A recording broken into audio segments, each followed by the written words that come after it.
Good. Okay. So just a clarification on a couple things, just to make sure. This seal has a red O-ring on the face of it. Just make sure when you install it, that red O-ring is faced out.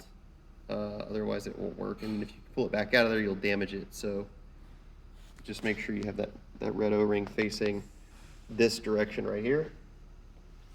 And then also on these screws, they're a little bit weird. You got to get a feel for them. But basically what you'll want to do is you'll twist them both a little bit to the counterclockwise until you feel it. You'll feel a hard stop right there. But you got to make sure you kind of go a little bit at a time so that your screws aren't hitting each other. Their flights are not hitting each other inside here. And then once they're all the way to the left, then you'll pull them straight out. And if it's kind of hung up, you just got to make sure you pull them together, because obviously the flights will hit, and they should come straight out. And there's just a flat inside of here that has to line up with a flat on the shaft. So when you put them back in, you got to kind of hold them together like this, so the flights are kind of interdigitated there, and then slide it over.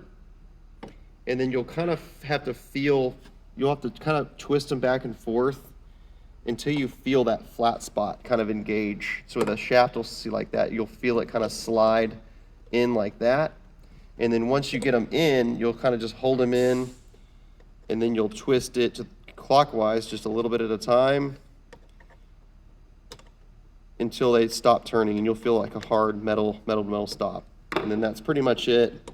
It's just, it takes a little bit of a feel, and when they're dirty, obviously they're going to be a little bit harder, but just make sure that before you start uninstalling, you work these back all the way until you feel a hard stop. And even if you feel a hard stop, like these are kind of pushing themselves out because they're brand new, but on yours, you're probably going to have to yank them a little bit, but just be real careful with them and kind of try to yank them both at the same time, and you should be able to just pull them right out of there.